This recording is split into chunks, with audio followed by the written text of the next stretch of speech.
म्हशीचा, तिसरा सांगितला गाईचा. अनेक जणांचे अनेक उपकार आहेत. तुकोबारायला आजच्या अभंगावरती फक्त संतांचा उपकार सांगायचा. थोडं ध्यान देऊ नाही का? अनेक जणांचे अनेक उपकार जरी करता आपल्यावरती असले तरी तुकोबाराय महाराजांना फक्त आज संतांचा उपकार सांगायचा आहे. का संतांचा उपकार सांगायचा आहे? तर संतांचा उपकार हा श्रेष्ठ आहे. महाराज, देवाने आम्हाला निर्माण केलं, देवाने आम्हाला हा जीव दिला, देवाचा उपकार श्रेष्ठ नाही का? तुकोबाराय म्हणले, मी तुम्हाला सांगतो, देवाचा उपकार श्रेष्ठ नाही. महाराज, आईने आम्हाला 9 दिवस 9 महिने स्वतःच्या पोटामध्ये पाळलं, आईने आम्हाला जन्म दिला, आईचा उपकार श्रेष्ठ नाही का? आईचा उपकार सुद्धा आईच्या जागेवर श्रेष्ठ आहे. परंतु तुकोबारायाच्या उपकाराच्या निष्ठेमध्ये आई सुद्धा बसत नाही. ध्यान देऊन ऐकलं तर ध्यानात येईल तुमच्या. अहो, आईचे सुद्धा असंख्य उपकार तुमच्या आमच्यावरती. किती उपकार आईचे! वेळ प्रसंगी एक आई स्वतःच्या मुलाला जन्म देत असताना मुलगा जर आडवा आला, बाळ जर आडवा आलं, तर स्वतःचा जीव द्यायला सुद्धा मागे पुढे बघत नाही. डॉक्टरांनी सांगितलं, माय, हो माय, जर आज तुम्ही त्या ठिकाणी तुमचा जीव सोडला तर तुमचा मुलगा वाचल, आणि जर तुम्हाला जिवंत राहायचं असेल तर तुमच्या मुलाला त्या ठिकाणी काय करावं लागेल? मारावं लागेल. माय म्हणली डॉक्टर, सांगू तुम्हाला, आई वडिलांसोबत राहिले, नवऱ्यासोबत लग्न केलं, पाहायचं तेवढं जग मी पाहून घेतलेलं आहे. माझ्या पोटात असणाऱ्या अर्भकाला, माझ्या पोटात असणाऱ्या बाळाला आता जग बघता आलं पाहिजे, म्हणून माईने स्वतःचा देह सोडून दिला. आई वेळ प्रसंगी आपल्या मुलाला त्या ठिकाणी वाचवण्यासाठी स्वतःचा देह, स्वतःच्या जीवाचा सुद्धा विचार करत नाही. सांगू तुम्हाला, आज सुद्धा जगामध्ये अशा काही माता मौल्या आहेत, आपल्या स्वतःच्या मुलाला वाचवण्यासाठी त्या माता मौल्यांनी स्वतःची किडनी सुद्धा काढून दिली. आपल्या मुलाला वाचवण्यासाठी किडनी सुद्धा काढून देते ती माय असते. एवढा माईचा उपकार आहे. किती माईचा उपकार आहे, किती माईचा उपकार आहे! 2 मिनिटांमध्ये सांगून जातो, थोडं ध्यान देऊन ऐका. माईचा उपकार काय असतो? वेळ प्रसंगी एक माय आपल्या मुलाला अवयव द्यायला सुद्धा मागे पडत नाही. आपल्या लाभदीसारखं छोटस एक गाव होतं, आणि त्या गावामध्ये एक माय आणि एक मुलगा त्या ठिकाणी जीवन जगत होते.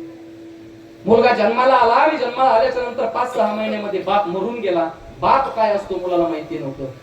माईला सुद्धा वाटलं की आपल्या कपाळाचं कुंकू मरण पावलं, आता कोणाकडे बघून जीवन जगावा. परंतु त्या 6 महिन्याच्या लहान लेकराकडे बघून माईने जीवन जगायचं ठरवलं. जीवन जगत असताना माय फक्त आपल्या पोटाच्या 6 महिन्याच्या लेकराकडे बघून जीवन जगायची. पाहता पाहता लेकरू 1 वर्षाचं झालं, 7 वर्षाचं झालं, पोरग 1ली मध्ये गेलं. 1ली मधलं पोरग 5वी मध्ये गेलं. 5वी 6वी मध्ये गेल्याच्या नंतर एके दिवशी वर्गामध्ये मुलामुलामध्ये भांडणं झाले. भांडणं झाल्याच्या नंतर मुलगा पळत पळत घरी आला आणि माईला म्हणायला लागला, माय, हे माय, सांग ना मला, लोक मला का चिडवतात की तू आंधळीचा मुलगा आहेस म्हणून. काय, त्याची आई काय होती? थोडी आंधळी होती, एका डोळ्याने आंधळी होती. आणि एका डोळ्याने आंधळे असणाऱ्या आईला मुलगा येऊन विचारतो, माय सांग ना मला, माझ्या वर्गातले मुलं मला आंधळीचा मुलगा का म्हणतात? माझ्या वर्गातले मुलं मला डुचकीचा मुलगा का म्हणतात? माईनं सांगावं, लेका, देवाने मला एक डोळा दिला नाही रे, आणि देवाने मला एक डोळा न दिल्यामुळे लोक तुला आंधळीचा मुलगा म्हणतात. काय फरक पडते? म्हणून दे लोकांना म्हणायचं, तर तू त्याच्याकडे ध्यान द्या जाऊ नको. लेकरू शांत झालं. लेकरू दररोज शाळामध्ये जायचं. शाळामध्ये गेल्याच्या नंतर लेकरांनी चिडवायचं की तू आंधळीचा मुलगा आहेस, तू आंधळीचा मुलगा आहेस. पाहता पाहता 7वीत पोरगा, 8वीत 8वीत, 9वीत 9वीत, 10वीत चांगले मार्क कमवले. चांगले मार्क कमवल्याच्या नंतर पोरगा 11वीत गेलं, 12वीत गेलं. 12वी मध्ये सुद्धा महाराज आपल्या आईची परिस्थिती बघून मुलानं चांगला अभ्यास केला. एवढा अभ्यास केला की अभ्यासाच्या अंती ज्या वेळेस बोर्डाची परीक्षा झाली, त्या बोर्डाच्या परीक्षेमध्ये त्या बाळूनं, त्या मुलानं काय केला? महाराष्ट्रातून पहिला नंबर कमवला. काय? महाराष्ट्रातून पहिला नंबर कमवला. आणि ज्या वेळेस महाराष्ट्रातून पहिला नंबर आला, पाहता पाहता बातमी गावाच्या पोलीस पाटलाकडे गेली, गावाच्या सरपंचाकडे गेली, गावाच्या कोतवालाकडे गेली, करत्या धरत्या गावकऱ्या लोकांकडे गेली. पाहता पाहता सगळ्या लोकांच्या कानावरती बातमी पोहोचली. माईच्या कानावर ज्या वेळेस बातमी पोहोचली की महाराष्ट्रातून माझ्या मुलाने पहिला नंबर कमवला, माईच्या डोळ्यातून पाणी यायला लागलं. माईच्या डोळ्यातून पाणी यायला लागलं. ज्यावेळेस मुलगा घरी आला, दर्शन घेतलं, पोराच्या तोंडावरून हात फिरवला, लेका, अरे जे मला पाहिजे होतं ते केलंच लेका, माझ्या म्हातारपणाची काठी झालाच लेका, अरे माझं नाव कमवलंस, माझं नाव कमवलंस, माझं नाव कमवलंस. अशा माय लेकराची अशी चर्चा चालू असताना तेवढ्या वेळेमध्ये गावातले काही 4-2 पुढे पळत पळत आले. बाळू, हे बाळू, 12वी मध्ये तू चांगले मार्क कमवलेस बाळू, आणि त्याच्यामुळे सगळ्या गावकऱ्यांनी तुझा सन्मान करायचा ठरवलाय, सगळ्या गावकऱ्यांनी तुझा सत्कार करायचा ठरवलाय. चल गावाच्या त्या ठिकाणी ग्रामपंचायतवर. बाळूनं सांगितलं, आता कपडे बदलून येतो, आता कपडे बदलून येतो. पाहता पाहता बँड वाजायला लागला, बाजा वाजायला लागला, फटाके वाजायला लागले. बाळूच्या नावाचे मोठमोठ्याने त्या ठिकाणी गजर व्हायला लागला. पाहता पाहता गावामध्ये फ्लेक्स चिटकवण्यात आले की आपल्या गावाचं नाव मोठं करणारा बाळू आज त्याचा सत्कार सोहळा आहे. आणि असा सत्कार सोहळा ठरल्याच्या नंतर पोराने अंगावर नवे कपडे घातले आणि कपडे घातल्याच्या नंतर पोरग ज्यावेळेस घराच्या बाहेर पडत होतं, पडत असताना पोराने माईला एक शब्द सांगितला, माय आतापर्यंत तुझ्या नावाने लोकांनी मला लय चिडवलं, माय आतापर्यंत लोकांनी मला आंधळीचा मुलगा म्हणलं, आज माझा सत्कार 4 लोकांमध्ये होणार आहे. एक विनंती आहे माय माझी तुझ्याजवळ. काय विनंती बाळा? माय आज ज्या वेळेस माझा सत्कार ग्रामपंचायतीवर होईल ना, त्या सत्कारासाठी तू येऊ नको माय. ज्यावेळेस पोराच्या तोंडातला हा शब्द ऐकला, माईचं हृदय फुटलं, मला डोळ्यातून पाणी यायला लागलं. लेका हा दिवस बघण्यासाठी मी रक्ताचं पाणी आणि हाडाची काडी केली नव्हती लेका. काय कारण आहे की तू मला येऊ नको म्हणतो? म्हणे माय तिथं गेल्याच्या नंतर सुद्धा जर मला कोणी आंधळीचा मुलगा म्हणलं तर मला सहन होणार नाही. परिस्थिती अशी आजची शिवाजी महाराज, परिस्थिती अशी आजची की कॉलेजमध्ये जर त्या ठिकाणी शिक्षकाने पोरांना सांगितलं की उद्या तुमच्या बापाला घेऊन या, तर पोराला लाज वाटते आपल्या बापाला बोलवायला. अरे का लाज वाटते? तर माझा बाप धोत्रावर राहतो. का लाज वाटते? तर माझा बाप कुर्तं घालतो. का लाज वाटते? तर माझ्या बापाची त्या ठिकाणी दाढी वाढलेली आहे. का लाज वाटते? तर माझ्या बापाच्या पायामध्ये तुटलेला बूट आहे. का लाज वाटते? तर माझ्या बापाच्या तोंडावरती सुरकुत्या पडलेल्या आहेत. लेका हो, ऐका, ध्यान देऊन ऐका. स्वतःच्या माय बापाची कधी लाज वाटू देऊ नका. कारण आज जो आपल्याला दिवस प्राप्त झालेला आहे, आज जो आपल्याला दिवस बघायला मिळालेला आहे, तो कोणामुळे बघायला मिळालेला आहे? माय बापामुळे बघायला मिळालेला आहे. आज अशी परिस्थिती, शाळामध्ये जर लेकरांना म्हणलं तुमचा बाप आणा, तर ती लेकर त्या ठिकाणी मला बोलवत नाही. का? तर तो बाप धोत्रावर राहतो. लेका तो बाप धोत्रावर राहतो म्हणून तुला पॅन्ट घालता येते. अरे त्याच्या पायामध्ये फाटलेला बूट आहे म्हणून तुला चांगली सँडल घालता येते. अरे त्याची वाढलेली दाढी आहे म्हणून तुला वेळ वेळेला त्या ठिकाणी चांगली कटिंग करता येते, चांगली दाढी करता येते. तो घरामध्ये एकाच साबणीच्या एकाच तुकड्याने वर्षभर दाढी करतो म्हणून तुला सलून मध्ये जाऊन चांगल्या पद्धतीची कटिंग करता येते. माय बापाची कधी लाज बाळगायची नसते. माय बापाची कधी लाज बाळगायची नसते. आई, जर तू त्या स्टेजवरती आलीस आणि त्या स्टेजवरती जर एखाद्याने माझा अपमान केला की तू आंधळीचा मुलगा आहे, तर ते मला सहन होणार नाही. माय तू येऊ नको माय. माय म्हणली, लेका सगळं आयुष्य तुझ्या सुखासाठी पानाला लावलेलं आहे, येत नाही मी तिथपर्यंत. माय घरात बसली. गावातले पोर आले, पोराला खांद्यावर उचलून घेऊन गेले. ज्यावेळेस पोराला घेऊन गेले, सगळ्या गावामध्ये पोराची मिरवणूक काढली. ग्रामपंचायतवर आलं. एक एक गावातला पुढारी यायचा, त्या पोराचं नाव पुकारायचा, त्याला शुभेच्छा द्यायचा, त्याचं कौतुक करायचा. घरामध्ये बसलेल्या माईच्या कानावरती त्या शुभेच्छा पडायच्या. ते कौतुक माईच्या कानावरती पडायचं आणि माईच्या डोळ्यातून ढळाढळा पाणी निघायचं. आणि विचार करायची, एवढा मोठा सोहळा माझ्या लेकाचा, परंतु माझ्या डोळ्याने मला पाहता आला नाही. शेवटी रावलं नाही, मला ती माय होती. त्या माईनं डोक्यावरती घोंगडं घेतलं आणि डोक्यावर घोंगडं घेऊन गर्दीमध्ये जाऊन आपल्या लेकाचा सोहळा बघायला लागली. पण ऐका, ज्या वेळेस त्या मुलाच्या नावानं मोठमोठ्याने गर्जना होत होत्या, त्यावेळेस वर्गातला एक शिक्षक, त्या शिक्षकाने माईला बघितलं आणि विचार केला, अरे एवढ्या मोठ्या लेकराला घडवणारी माय जर मागे उभं राहिली असेल तर काय उपयोग आहे. लागूनच हात मारली, ओ आई, अहो तुमच्या पराक्रमामुळे, तुमच्या कष्टामुळे हा लेकरू आज त्या ठिकाणी सक्सेस झालेलं आहे, या थोडं समोर. आणि आता ओळखल्यामुळं माईला स्टेजवर जावं लागलं. माय स्टेजवर गेली. स्टेजवर गेल्याच्या नंतर माईचा सुद्धा सत्कार करण्यात आला. सत्कार समारंभ संपला. पोरग घरी आलं आणि घरी आल्याच्या नंतर माईला बोलत नव्हतं. माईने विचारलं, बाळ्या काऊन बोलत नाही? माय तुला सांगितलं होतं स्टेजवर येऊ नको. माय तुला म्हणलं होतं की तू त्या सोहळ्यामध्ये येऊ नको, तरी तू आलीस. मी तुझ्यावर आजपासून नाराज आहे. मी तुला आजपासून बोलणार नाही. पोरग घराच्या बाहेर निघून गेलं. डिग्रीचं शिक्षण पोराने कंप्लीट केलं. पाहता पाहता चांगली नोकरी लागली आणि नोकरी करत असताना पोरग बाहेर देशामध्ये निघून गेलं. ऐका माय बाप, ज्या माईनं हाडाचे काढ करून रक्ताचं पाणी करून शिकवलं, ती माय दररोज पोराची घरी वाट बघायची, परंतु पोरग परत घरी वापस आलं नाही. माईनं दररोज पत्र पोराला लिहायचं की बाळ्या, अरे आज तरी माझ्या भेटीला ये. किती दिवसापासून तुला बघितलं नाही, तुला बघण्यासाठी माझे डोळे तडपायला लागले. बाळ्या पटकन घराला ये, पटकन घराला ये. पत्राचं एकही महाराज प्रतिउत्तर त्या पोराला पाठवलं नाही. पत्राचं एकही प्रतिउत्तर पाठवलं नाही. पाहता पाहता माय म्हातारी होऊन गेली. म्हातारी झालेली माय मरून गेली. मेल्याच्या नंतर गावातल्या 4 लोकांनी मिळून फोन केला, बाळू अरे तुझी माय मरण पावली, तिच्या अंत्येष्टीसाठी ये. त्या पोराने सांगितलं, दादा जेवढा लागतो तेवढा खर्च माझ्याकडून घ्या, परंतु माझं माईच्या अंत्येष्टीला येणं होत नाही. पाहता पाहता 10 दिवस निघून गेले. लोकांनी गावातल्या फोन केला, अरे 10व्यासाठी तरी ये. म्हणे 10व्यासाठी येणं होत नाही. एक वर्ष निघून गेलं, एका वर्षाच्या नंतर वर्ष श्राद्धासाठी कॉल केला, म्हणे माझं येणं होत नाही. ऐका, आज जगामध्ये असे काही त्या ठिकाणी महाराज माणसं आहेत, त्यांनी लाखो रुपयाची इस्टेट आपल्या मुलांसाठी कमवून ठेवली, लाखो करोडो रुपयाची संपत्ती आपल्या मुलांसाठी कमवून ठेवली, परंतु त्या माणसांना आज वृद्धाश्रमामध्ये राहण्याची वेळ येते. कारण जर काय असेल तर संस्काराचा अभाव, कारण जर काय असेल तर संस्काराचा अभाव. नुसतं लेकरांसाठी कमवत बसू नका माय बाप, नुसतं लेकरांसाठी पैसा गोळा करत बसू नका. अरे त्या लेकरांना काय लागले पाहिजे? संस्कार लागले पाहिजे. असे लेकर कीर्तनामध्ये डाळ घेऊन उभा राहिले पाहिजे, तेव्हा संस्कार लागत असतात. असे लेकर मंदिराकडे कीर्तनाला आले पाहिजे, तेव्हा संस्कार लागत असतात. संस्काराच्या अभावी आज बऱ्याच श्रीमंत मायबापांचे हाल आहेत. माय मेली परंतु पोरगा आलं नाही. प्रसंग असा घडला, काहीतरी महाराज डॉक्युमेंट गावाकडे होते, काहीतरी डॉक्युमेंटची गरज पडली आणि त्या पोराला गावाकडे यावं लागलं. बाहेर देशातून गावात आला, गावात आल्याच्या नंतर गावामध्ये ज्या वेळेस प्रवेश केला, आता त्या पोराला गावात कोणी ओळखत नव्हतं. ऐका थोडं, त्या गावामध्ये आता पोराला कोणी ओळखत नव्हतं. पोरग गावामध्ये जायला लागलं, प्रत्येक गली दिसायला लागली. या गल्लीमध्येच मी खेळत होतो, ती ग्रामपंचायत दिसली, त्या ग्रामपंचायतीवर झालेला सत्कार दिसायला लागला, सगळ्या गोष्टी दिसायला लागल्या. पाहत पाहत चलत चलत पोरग स्वतःच्या दारापर्यंत गेलं. दाराची कडी उघडली, घरामध्ये बघतो तर काय सगळं गवत उगवलेलं होतं. गवत बाजूला सारत सारत सारत सारत आतल्या खोलीपर्यंत गेला.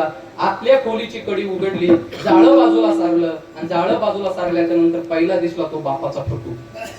बापाचा फोटो बऱ्याच दिवसाच्या नंतर दिसला म्हणून हात जोडले, बापाच्या फोटोच्या जवळ गेला. महाराज, त्या फोटोच्या खाली उदबत्ती लावण्यासाठी एक स्टँड होतं आणि त्या स्टँडवरती एक पांढरी चिठ्ठी होती. पोराला वाटलं काय असेल म्हणून हातात घेतली, झटकली चिठ्ठी आणि ती चिठ्ठी उघडून बघितली. उघडून बघितल्याच्या नंतर महाराज त्या चिठ्ठीमध्ये असं लिहिलेलं होतं, प्रिय बाळू. माईनं मरत असताना त्या बाळूला काय लिहिलेलं होतं? पत्र लिहिलेलं होतं. त्या पत्रामध्ये असं लिहिलेलं होतं, प्रिय बाळू, मी तुझी आई. अरे जसा तू गावातून निघून गेलास त्या दिवशीपासून तुला मी बरेचसे पत्र पाठवले, परंतु कधी तू उत्तर दिलं नाही ना, मला कधी भेटायला आला. पण बाळू, मी तुझ्यावर फार प्रेम करते. ऐक बाळू, लहानपणापासून तर आतापर्यंत तू मला एकच प्रश्न विचारत आलास की माय मला सांग तू आंधळी काय आहेस, माय मला सांग तू डुचकी काय आहेस. सांगू बाळू तुला, सांगू तुला मी आंधळी काय? अरे ज्या वेळेस मी जन्माला आले त्यावेळेस मी डोळस होते, ज्या वेळेस मी मोठी झाले माझ्या बापाच्या घरी त्यावेळेस मी डोळस होते, ज्या वेळेस तुझ्या बापासोबत माझं लग्न झालं त्यावेळेस मी डोळस होते, ज्या वेळेस तुझा बाप मला माहेराहून इथपर्यंत नांदायला घेऊन आला तोपर्यंत मी डोळस होते. तुझ्या बापाला दारूचं व्यसन लागलं, दारूच्या व्यसनामध्ये अधीन होऊन तुझा बाप दारू पिऊन मरून गेला. आई, तोपर्यंत मला काय होता? डोळा होता. बाप तुझा मरून गेला, परंतु जात असताना तुझा अंश माझ्या पोटामध्ये ठेवून गेला. फक्त तुझ्यासाठी मी जीवन जगले. 9 महिने 9 दिवस तुला वाढवलं. 9 महिने 9 दिवसाच्या नंतर तू जन्माला आलास. ज्या दिवशी तू जन्माला आलास त्या दिवशी डॉक्टर पळत पळत आला, माय काय मुलगा जन्माला आलाय तुमच्या पोटाला, माय काय मुलगा जन्माला आलाय तुमच्या पोटाला, गोरा वर्ण त्याचा आहे, डौलदार नाक त्याचं आहे, एवढा गोड मुलगा आहे, एवढा गोड मुलगा आहे, एवढा गोड मुलगा आहे, सांगता सोय नाही. पण माय तुमच्या मुलाला हे जग बघता येणार नाही. माय मुलाची स्तुती ऐकली आणि मुलाची स्तुती ऐकून मुलाची कमी ऐकल्याच्या नंतर बाईच्या अंगावर शहारे आले. डॉक्टर, का माझा मुलगा जग बघू शकणार नाही? माय तुमच्या मुलाला फक्त एकच डोळा आहे. ऐका, तुमच्या मुलाला फक्त एकच डोळा आहे आणि त्याच्यामुळे तुमचा मुलगा जग बघू शकणार नाही. माय रडायला लागली, डॉक्टर पाहिजे तेवढे पैसे घ्या, लागल ते घ्या, परंतु मी सगळी जमीन विकल, परंतु माझ्या मुलाला बघता येईल असं काहीतरी करा. म्हणे माय उपाय दुसरा तिसरा कोणता नाही, तुमचा आणि तुमच्या मुलाचा रक्त गट जोडून येतो आणि फक्त तुमचा डोळा काढून जर त्याला बसवला तर तुमचा मुलगा जग बघू शकतो. बाळ्या, तिथपर्यंत मला डोळा होता रे, तिथपर्यंत मला डोळा होता. ज्या वेळेस डॉक्टराच्या मुखातून हे शब्द ऐकला, एका क्षणामध्ये मी माझ्या ऑपरेशन साठी तयार झाली. माझा डोळा काढण्यात आला, तो डोळा तुला बसवण्यात आला. लेका, त्याच्यामुळे मी या जगामध्ये आंधळी म्हणून वावरत होते, आंधळी म्हणून वावरत होते. ऐका, तो पोरगा चिठ्ठी वाचत होता. चिठ्ठी वाचत असताना आईचे उपकार त्याच्या डोळ्यासमोर दिसत होते. चिठ्ठी वाचत असताना त्याच्या डोळ्यातून पाणी टिपकत होतं आणि त्या पाण्याने सगळा कागद भिजलेला होता.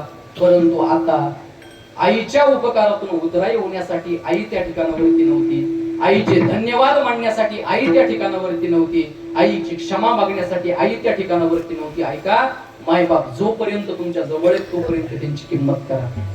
एकदा का मायबाप सोडून गेले की मग नंतर पुन्हा मायबाप बघायला मिळत नाहीत. त्यावेळेस त्या बाळ्याला आई वडिलांची आईची त्या ठिकाणी महाराज महती कळाली. माझ्या आईनं माझ्यासाठी काय केलं सांगण्याचं उद्दिष्ट एवढंच आहे. आई उपकार करत असताना स्वतःच्या शरीराचा एक अवयव द्यायला सुद्धा मागे बघत नाही. गुरुजी, आई उपकार करत असताना स्वतःच्या शरीराचा एक अवयव द्यायला सुद्धा मागे बघत नाही. एवढे आईचे उपकार आहेत, एवढे आईचे उपकार आहेत. त्याच्यापेक्षा सुद्धा डबल बापाचे उपकार आहेत. आता वडिलांचे उपकार सांगत नाही मी तुम्हाला. अहो, बापाचे किती उपकार आहेत. बापामुळेच त्या ठिकाणी आपला आजचा दिवस आहे. बापाचे आपल्यावरती असंख्य उपकार आहेत. मग मला एवढंच म्हणायचंय, आईचे जर एवढे उपकार असतील, बापाचे जर एवढे उपकार असतील, एवढे उपकार त्यांचे असताना सुद्धा जगद्गुरु तुकोबरायला संतांचेच उपकार का सांगायचे? त्याच्या पाठीमागं कारण असं आहे, तुकोबराय महाराज म्हणतात आईचे सुद्धा असंख्य उपकार आहेत, बापाचे सुद्धा असंख्य उपकार आहेत, परंतु आईच्या आणि बापाच्या उपकारामध्ये भेद आहे. कोणता भेद आहे? तर आई उपकार करत असताना स्वतःच्या बाळावरती करते. आपुलियाचा कळवळा,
आणि का बाळावरी नाही. महाराज म्हणले आई सुद्धा उपकार करते, परंतु उपकार करत असताना आपल्या लेकरावर करते.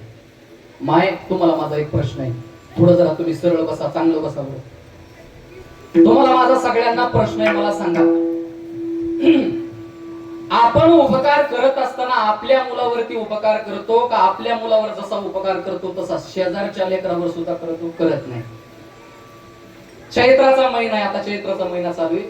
या चैत्राच्या महिन्यामध्ये एक माय गावाच्या शेजारी गावकरामध्ये काय करत होती? काड्या वेचत होती.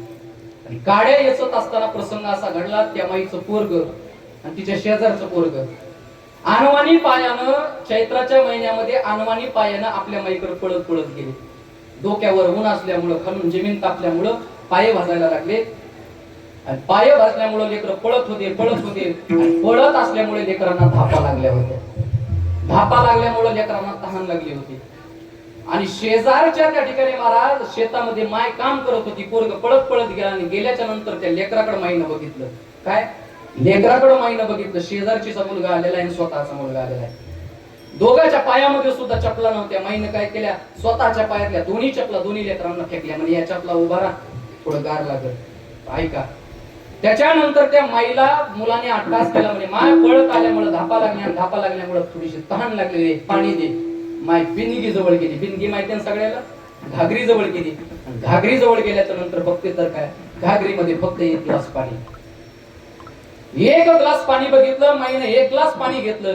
दोन्ही लेकराला तहान लागली होती. माय चलत आली. चलत आल्याच्या नंतर माईनं कोणत्या लेकराला पहिला ग्लास दिला असेल? अय माया,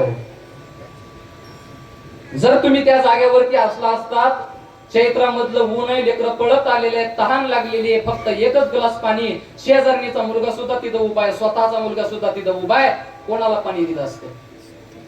तुम्हाला लेकरं नाही का? स्वतःच्या लेकराला पाणी दिलं असतं. तुकोबराय महाराज म्हणतात आई उपकार करते, परंतु कोणाच्या लेकरावर? आपुलियाचा कळवळा आणि का बाळावरी नाही. तुकोबराय महाराज म्हणतात आईचा उपकार श्रेष्ठ असला तरी सुद्धा आईच्या उपकारामध्ये भेद आहे. भगवंताचा उपकार सुद्धा सांगायला गेलो, परंतु भगवंताच्या उपकारामध्ये सुद्धा त्या ठिकाणी काय दिसला? भेद दिसला. भगवंताच्या उपकारामध्ये काय भेद आहे महाराज? भगवंताच्या उपकारामध्ये भेद असा आहे की भक्ता राखे पायापाशी दुर्जनाशी संहारी. तो देव फक्त आपल्या भक्तालाच काय करतो? जवळ करतो आणि दुर्जनाला लांब करतो. म्हणून देवाच्या उपकारामध्ये सुद्धा भेद आहे. बरं, देव उपकार करत असताना भक्तांना काय म्हणतो? मी त्यालाच देईल. कोणाला देईल? याला तरी यारे लागे अवघे माझ्या मागे माझे. संत उपकार करत असताना महाराज घरापर्यंत जातात आणि देव देवापर्यंत बोलून घेतो. तुकोबाराय महाराज म्हणतात, देवाचे उपकार सुद्धा श्रेष्ठ नाहीत, आईचे उपकार सुद्धा श्रेष्ठ नाहीत, बापाचे उपकार सुद्धा श्रेष्ठ नाहीत. या जगात अव्वल नंबरला जर कोणाचे उपकार श्रेष्ठ असतील तर ते संतांचे उपकार आहेत. आणि त्या संतांचे उपकार एवढे की त्या संतांच्या उपकाराचं वर्णन माझ्या वाणीला करता येत नाही. अभंगाचं प्रथम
वाजेपर्यंत तो कोणाला सोडणार नाही. बघा, जमतंय ना?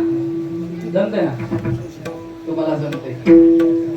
तुकोबाराय महाराज म्हणतात, संतांचे उपकार आमच्यावरती एवढे काय सांगू आता. संतांचे उपकार माझा निरंतर जागविती. साधू संतांचे उपकार आमच्यावरती एवढेत केवढेत महाराज. त्या साधू संतांच्या उपकाराचं वर्णनच करता येत नाही. गुरुजी, काय सांगू हा शब्द आश्चर्यवाचक शब्द आहे. काय सांगू माणूस कधी म्हणतो? बघा, दोन पद्धतीने या शब्दाचं त्या ठिकाणी उच्चाटन करता येतं. दोन पद्धतीने हा शब्द उच्चारला जातो. कशा पद्धतीने? एखाद्या माणसाबद्दल जर आपल्याला बोलायचं झालं आणि तो माणूस जर अत्यंत उच्च लेवलचं जीवन जगत असेल, तो माणूस अत्यंत उच्च विचाराचा असेल, त्याची जीवन सारणी अत्यंत उच्च विचाराची असेल, त्याचं कार्य उच्च विचाराचं असेल, आणि अशा माणसाच्या बद्दल जर आपल्याला बोलायला लावलं तर माणूस म्हणतो काय बोलावं बाबा त्यांच्याबद्दल, काय सांगावं त्यांच्याबद्दल. आणि आता याच्या उलट काही लोकांचं जीवन अत्यंत नीच पद्धतीचं असतं. सकाळी उठल्याबरोबर सुरुवातच त्यांची दारू पिण्यापासून असते आणि दिवसाचा शेवट कशावर असतो? लोकांसोबत भांडण करण्यावर. सकाळी उठल्याबरोबर ज्याला 90 लागते आणि रात्री झोपत असताना ज्याला भांडण केल्याशिवाय झोप लागत नाही, एवढ्या खालच्या लेवलचं ज्याचं जीवन आहे, अशा खालच्या लेवलच्या माणसाला मरण यावा, त्याच्या 10व्याला त्याच्या 14व्याला कीर्तन ठेवावं शिवा महाराज, आणि ते कीर्तन शुभम महाराजाला भेटावं. त्यावेळेस मग शुभम महाराज म्हणतात काय सांगू आता. काय काय सांगू आता, अरे सांगण्यासारखंच काही नाही तर काय सांगावं बघा. एखाद्याचं कार्य जर उच्च लेवलचं असेल तर माणूस म्हणतो काय सांगू आता, आणि एखाद्याचं कर्तृत्व जर नीच लेवलचं असेल तर माणूस म्हणतो काय सांगू आता. काय सांगू आता हा शब्द दोन पद्धतीने वापरला जातो. तुकोबराय वापरत असताना ज्यांच्याबद्दल वापरतात त्या संतांचं कार्य कसं आहे तर अत्यंत उच्च कोटीचं कार्य आहे.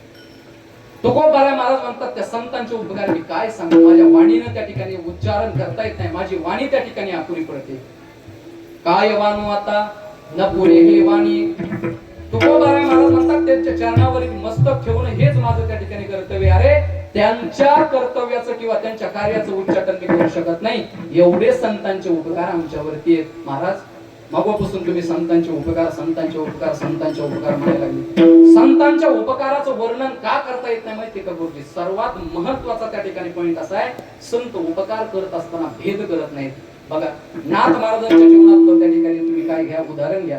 नाथ महाराज ब्राह्मण कुलामध्ये जन्माला आलेले, त्रिकाल संध्या करणारे नाथ महाराज एके दिवशी ब्राह्मणांसोबत त्रिकाल संध्या करण्यासाठी, दुपारची संध्या करण्यासाठी ज्यावेळेस गोदावरीच्या पात्रामध्ये उतरले, अहो कडकडीत ऊन पडलेलं होतं, उन्हाने वाळू तापलेली होती आणि अशा तापलेल्या वाळूमध्ये अर्धनग्न अवस्थेमध्ये एक हरिजन समाजाच्या माऊलीचा मुलगा काय करत होता, रडत होता.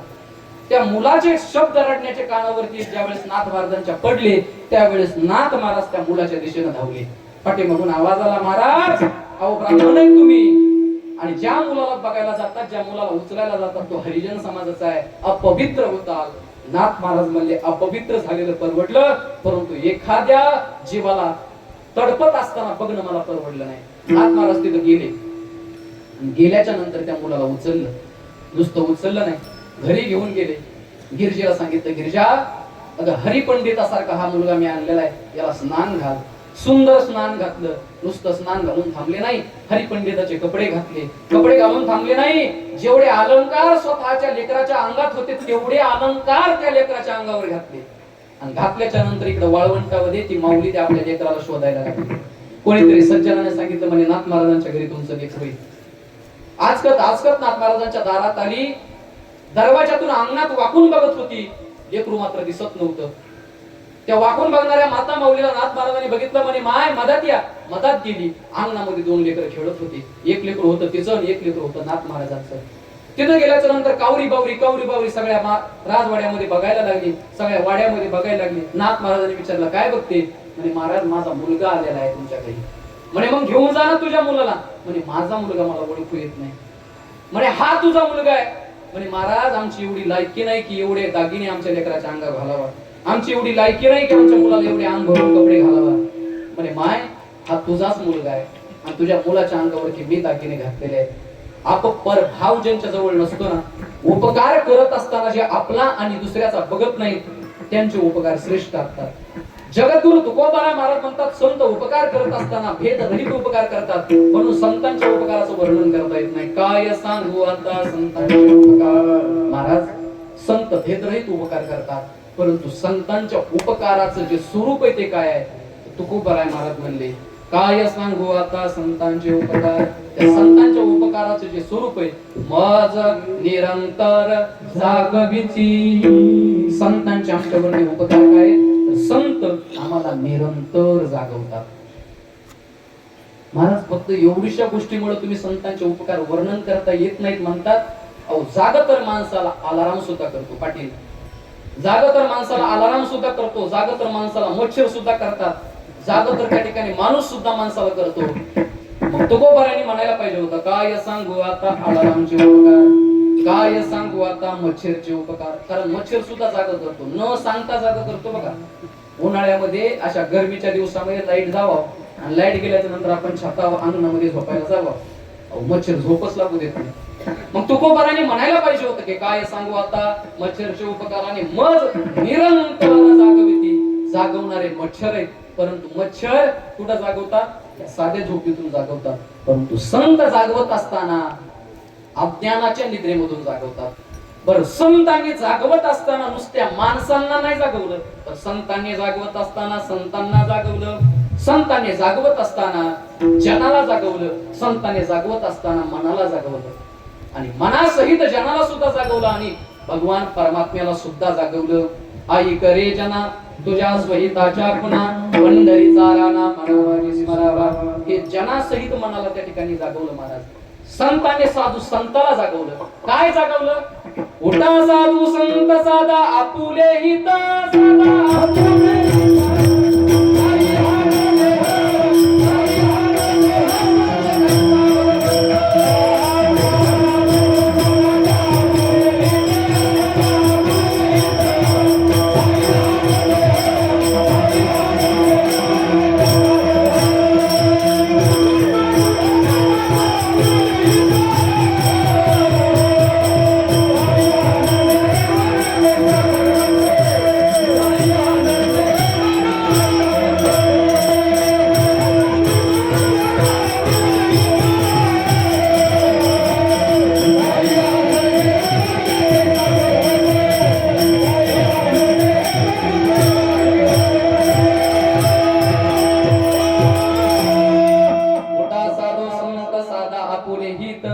जाईल हा नरदेह मग कैचा भगवंत. संतांनी संताला जाग केलं आणि अजून गुरुजी संतांनी देवाला सुद्धा जाग केलं. कुठे पांडुरंग प्रभात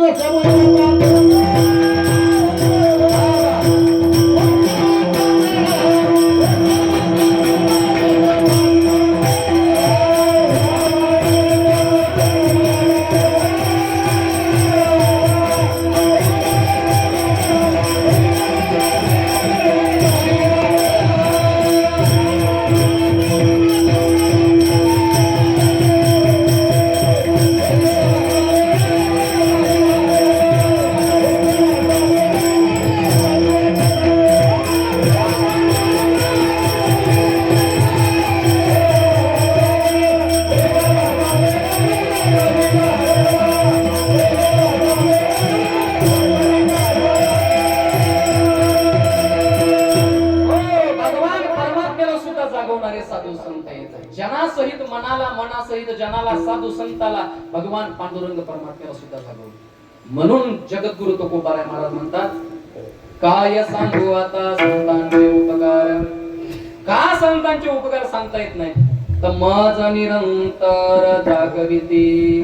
हे साधू संत मला निरंतर जागवतात. ऐका, संतांचे उपकार श्रेष्ठ का तर संत जागवतात. म्हणून संत जागवतात कुठं तर संत जागवत असताना अज्ञानाच्या निद्रेमधून जागवतात. संत जागवत असताना त्या ठिकाणी माणसाला अज्ञानाच्या निद्रेमधून जागवतात आणि स्वस्वरूपाची ओळख करून देतात. आणि ऐका, स्वस्वरूपाची एकदा का माणसाला ओळख झाली की माणसाच्या जीवनामध्ये दुःख राहत नाही. स्वस्वरूपाची ओळख एकदा मनुष्याला झाली, जीवाला झाली की त्याच्या जीवनामध्ये दुःख राहत नाही. तुकोबाराय महाराज म्हणतात की साधू संतांनी मला स्वस्वरूपाची ओळख करून दिल्यामुळं, माझ्या हिताच्या ठिकाणी मला जाग केल्यामुळं काय सांगू आता संतांचे उपकार. त्या संतांचे उपकार सांगता येत नाही. तुकोबाराय महाराज म्हणले, त्या साधू संतांच्या उपकारातून उतराई होण्यासाठी मी प्रयत्न देखील केला. त्यांना काय द्यावं काय देऊ नये हे मला सुचत तर नाहीच, परंतु माझ्या जवळ असणारा अनमोल किमतीचा जो देह आहे तो देह जरी करता त्यांच्या पायावरती ठेवला तरी सुद्धा तो कमी अभंगाचं दुसरं चरण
दुसऱ्या चरणामध्ये जगद्गुरु तुकोबराय महाराज म्हणतात, त्या साधू संतांच्या उपकारातून उतराई होण्यासाठी काय देव त्याचे भावी उतराई. त्यांना काय द्यावं?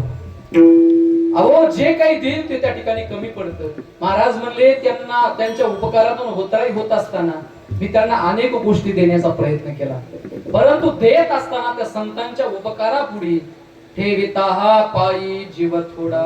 तुकोबराय महाराज म्हणतात, त्या साधू संतांच्या उपकारातून उतराई होत असताना मी माझा जीव जरी करता त्यांच्या पायावरती ठेवला तरी सुद्धा तो जीव कसा आहे महाराज? थोडा आहे.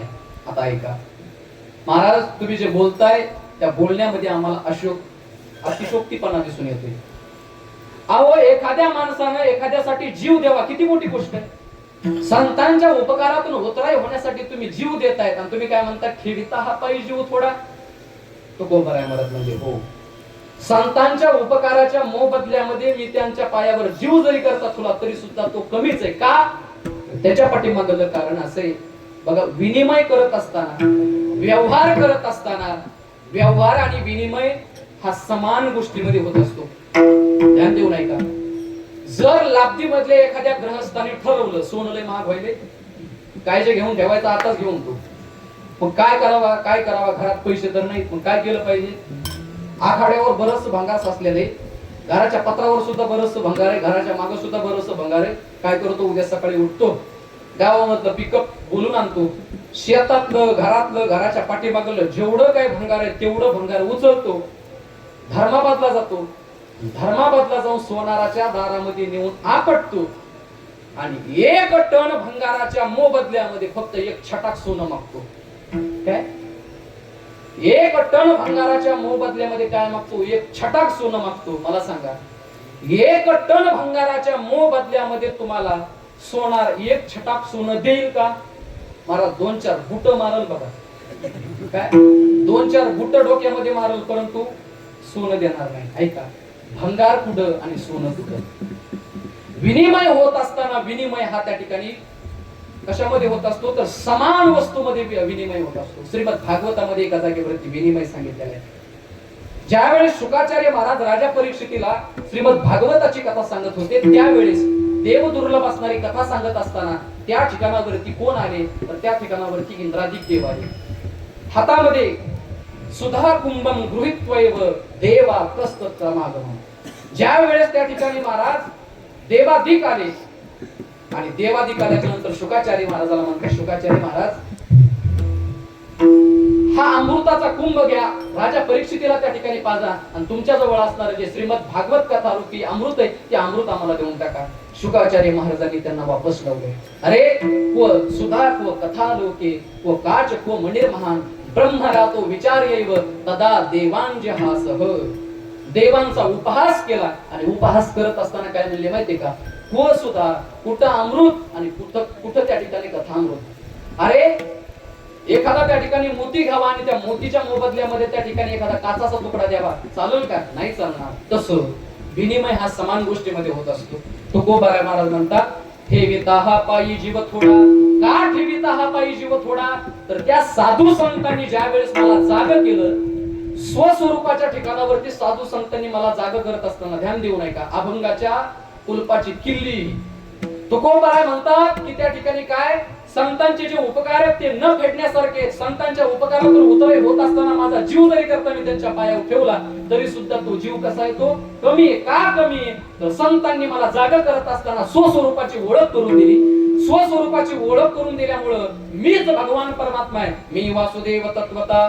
ज्या वेळेस साधू संतांनी मला जागा केलं त्यावेळेस मला कळलं की मीच भगवान परमात्मा आहे, मीच भगवंताचा अंश आहे आणि खरं सार खरा मी कोण आहे हे मला कळाल्यामुळं, संतांच्या जागवण्याने भगवान परमात्मा मला प्राप्त झाल्यामुळं त्यांच्या पायावर जीव जरी करता तुला तरी सुद्धा तो कमी आहे. ऐका, देव मोठा का जीव मोठा? सरळ सरळ प्रश्न. ब्रह्म मोठं का त्या ठिकाणी जीव मोठा? तर प्रश्नाचं उत्तर असं असेल, ब्रह्म मोठं.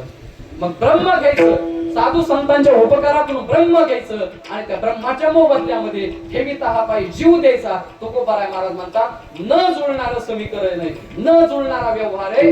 म्हणून ब्रह्म घेऊन मी जीव त्यांच्या पायावरती ठेवू शकत नाही, म्हणून ठेविता हा पायी जीव थोडा. तुकोबाराय महाराज म्हणतात त्यांच्या उपकारातून उदय होत असताना जीव सुद्धा त्या ठिकाणी ठेवला तरी सुद्धा थोडाच आहे. महाराज त्या साधू संत तुमच्यावर उपकार करतात, त्या उपकाराचा त्या ठिकाणी प्रकार कसा आहे किंवा स्वरूप कसं आहे, तुकोबाराय महाराज अभंगाच्या तिसऱ्या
उपदेश करोनी सायास शिकविते. तुकोबाराय महाराज म्हणतात साधू संतांच्या उपकाराचा प्रकार किंवा उपकार करण्याची पद्धत कशी, तर सहज बोलणे हित उपदेश. ते साधू संत सहज बोलत असताना हिताचा उपदेश करून जातात, आणि जर सहज एखाद्याला नाही कळालं तर करोनी सायास शिकविते. बघा साधू संतांच्या सहज बोलण्यामध्ये सुद्धा सामान्य जीवाचा काय आहे उद्धार आहे. नारद महर्षी ध्रुव बाळाला सहज बोलून गेले, नारद महर्षी प्रल्हादासोबत सहज संवाद करून गेले. जयति जगति मायां यस्य कायादवस्ते वचन रचनमेकं केवलं चाकलयेय. ध्रुवपदमपि यातो यत्कृपातो ध्रुवोऽयं सकल कुशल पात्रं ब्रह्मपुत्रं नतास्मि. नारद महर्षी सहज बोलत असताना ध्रुवाला उपदेश करतात, आणि ध्रुवाला सहज उपदेश केल्याच्या नंतर सुद्धा ध्रुवाचा काय होतो उद्धार होतो. तुकोबाराय महाराज म्हणतात सहज बोलणे हित उपदेश. तुमच्या आमच्या सहज बोलण्याने एखाद्याचं हित होणार नाही, परंतु अनहित झाल्याशिवाय राहणार. माणसं सहज बोलून जातात आणि लोकांचं आयुष्य बरबाद करून जातात, सहज बोलून जातात आणि लोकांचं वाईट करून जातात. एका जणाची सोयरीक जमली, काय एका पाटलाच्या पोराची सोयरीक जमली, बरंच वय झालं पोराचं 30-31 वय झालं, परंतु सोयरीक काय जमत नव्हती. इकून तिकून लांबचे पाहुणे आले, आणि लांबचे पाहुणे आल्याच्या नंतर इकून तिकून कशी तरी सोयरीक जमली. बाबा सगळ्या गोष्टी चांगल्या होत्या. सोयरीक जमल्याच्या नंतर काय केली, सुपारी फोडली, पट्टे वडले, पट्टे वडल्याच्या नंतर सगळं जेवण वगैरे झाली, आणि बघ सगळं झाल्याच्या नंतर लोक काय झाले, जे पाहुणे होते ते आपल्या गावात जायला निघाले. परंतु प्रथा कशी, एखादं चांगलं काम झाल्याच्या नंतर देवाला नमस्कार करून जावं म्हणा. पाटलाच्या घरातून निघाले, पाटलाच्या दारातच कशाचं मंदिर होतं, मारुतीचं मंदिर. मारुतीच्या मंदिरामध्ये दर्शन करण्यासाठी गेले. मारुतीच्या मंदिरावर त्या ठिकाणी महाराज लोकांच्या उचापात्या करणाऱ्या 4-2 जण बसलेलेच असते. त्यांना तेच काम असतं, घरच्या चपात्या खायच्या आणि लोकांच्या उचापात्या करायच्या. घरून जेवून यायचं आणि लोकांचे सगळं उकळीत बसायचं. असे 4 जण बसलेले होते. पाहुणे मंदिरात शिरले, मंदिरातले पाहुणे बाहेर आले, बुट घालणार तेवढ्यात ते म्हातारा बसलेलं होतं ना पारावर, ते पारावर बसलेलं म्हातारा म्हणते, मग पाहुणे कुणीकड? म्हणजे काय नाही, पाटलाच्याच घरी आलो होतो. कशा करता आले होते? म्हणजे पाटलाच्या पोराला बघायला आलो होतो. पसंत आला का मुलगा? म्हणजे पसंत आला मुलगा. ठरलं का लग्न? म्हणजे लग्न ठरलं. पाहुण्यांना सुद्धा त्या ठिकाणी वाटायला लागलं 4-2 गोष्टी पोराच्या बदल्यात विचारावा. म्हणजे कस काय हो पोरगा? म्हणजे पोरगा अत्यंत चांगला आहे. किती चांगला आहे? पोराला सुपारीचं व्यसन नाही, अजून काम धंदा करतो, अजून गावामध्ये चांगलं नाव आहे त्याचं. पण बघा, एक पण लय घोटाळा करतं पाटील. काय सगळ्या गोष्टी चांगल्या आहेत, पण म्हणल्या बरोबर पाहुण्याच्या मनामध्ये त्या ठिकाणी मला पोटात का आलं. पाहुणे म्हणले, पण म्हणजे काय? म्हणजे काय नाही, आमोशाला पौर्णिमाला त्याला घोर येते. काय आमोशाला पौर्णिमाला त्याला काय येते? घोर येते. मला पाहुणे वापस गेले. म्हणे पाटलाला म्हणले, पाटील हे कुकू आम्ही पुसून टाकायला, तुमचं पोरग नका आम्हाला. सहज बोलून जातो माणूस, परंतु एखाद्याचा अनहित करून जातो. संत सहज बोलून जातात. करोनी सायास शिकविते तुकोबराय महाराज म्हणतात, संतांच्या सहज बोलण्यातून सुद्धा माणसाचा उद्धार आहे. आणि एखादा जर सहज ऐकला नाही तर त्याच्यासाठी सायास करतात. किती सायास करतात? किती सांगू तरी नाही किती बटकीचे पुढे शिंदरीचे रडतील. संतांनी साध्या भाषेमध्ये सांगण्याचा प्रयत्न केला. त्यांच्या ध्यानात आलं त्या जाती साध्या शब्दाने ऐकणाऱ्या नाहीत. मग शिव्या द्यायला लागले. अगोदर पाया पडले, नंतर शिव्या द्यायला सुरुवात केली. करोनी सायास शिकविली. महाराज, त्या साधू संतांचा तुमचा संबंध काय? अभंगाच्या शेवटच्या तुका म्हणे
तैसे माझा येती सांभाळीत. तुकोबराय महाराज त्या साधू संतांचा नामचा संबंध कसा आहे, जसा धेनूचा आणि वत्साचा. धेनू म्हणजे गाय आणि वत्स म्हणजे नेमकं 4-2 दिवसामध्ये जन्माला आलेलं जे वासरू आहे त्याला वत्स म्हणतात. ज्या वेळेस त्याला 1 महिना पूर्ण होतो त्याला वत्स म्हणलं जात नाही बरं का, ध्यान देऊ नये का. 1 महिन्यापर्यंत त्याची जी अवस्था असते त्याला काय म्हणतात, वत्स म्हणतात.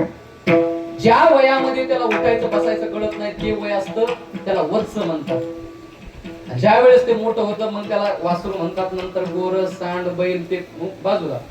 तुकोबाराय महाराज म्हणतात त्या साधू संतांचा नामचा संबंध कसा आहे, तर संबंध असा आहे. तुका म्हणे वत्स धेनू वेचे चित्ती तैशे मज येते सांभाळीत. साधू संत मला जागा करत असताना, साधू संत सामान्य जीवाला जागा करत असताना त्या अज्ञानी जीवांचा त्यांचा संबंध धेनू सारखा आणि वत्सा सारखा होतात. जशी धेनू वनामध्ये चरायला गेल्याच्या नंतर सगळं चित्त तिचं कोणापाशी असतं, वत्साजवळ असतं, तिच्या लेकराजवळ असतं. तसं साधू संत देशाच्या कोणत्याही कान्याकोपऱ्यामध्ये असले तरी सुद्धा त्या साधू संतांच्या अंतःकरणामध्ये अज्ञानी लोकांबद्दल असणारा कळवळा, अधोगतीला जाणाऱ्या लोकांबद्दलचा जो कळवळा आहे तो धेनू सारखा असतो. म्हणून तुकोबाराय महाराज म्हणतात, तुका म्हणे वत्स धेनू वेचे चित्ती आणि तैसे मज येती सांभाळीत. काय द्यावे त्यासी व्हावे उतराई ठेविता हा पायी जीव तोडा. विठोबार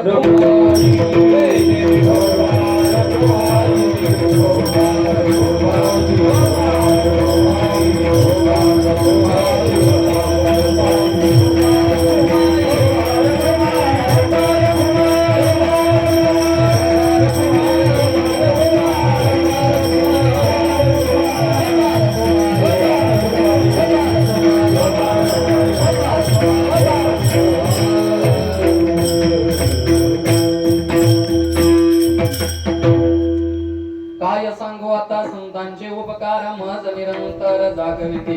काय द्यावे त्यासी व्हावे उतराई ठेविता हा पायी जीव थोडा. सहज बोलणे हित उपदेश करोनी सायास शिकविती. काय द्यावे त्यासी व्हावे उतराई ठेविता हा पायी जीव थोडा. तुका म्हणे वत्स धेनू वेचे चित्ती तैसे माझ येती सांभाळीत. काय द्यावे त्याशी व्हावे उतराई ठेविता हा पायी जीव थोडा. यथामती यथावकाश. जगद्गुरु तुकोबाराय महाराजांच्या या अभंगावरती बोलण्याचा प्रयत्न केलेला आहे. आपला वेळ समाप्त झालेला आहे. 10-5 मिनिटं शिल्लक सुद्धा या ठिकाणावरती झालेले आहेत, त्याच्यासाठी दिलगिरी व्यक्त करतो. बघा, जगद्गुरु तुकोबाराय महाराजांनी या अभंगामधून काय केलेलं आहे, पूर्णपणे संतांच्या उपकारातून उतराई होण्याचा प्रयत्न केलेला आहे, म्हणजे कृतज्ञता व्यक्त केलेली आहे. मग संतांच्या उपकारातून उतराई होत असताना जर गुरुजी देह ठेवला तरी उतराई होता येत नसेल तर मग आमच्यावरती कृतज्ञता नावाचा दोष लागेल नाही. संतांच्या उपकारातून उतराई होता येत नसलं तरी सुद्धा त्यांच्या उपकारातून छोटासा एक प्रयत्न करता येतो. त्या प्रयत्नाचं नाव काय, तुकोबारायचं एक प्रमाण.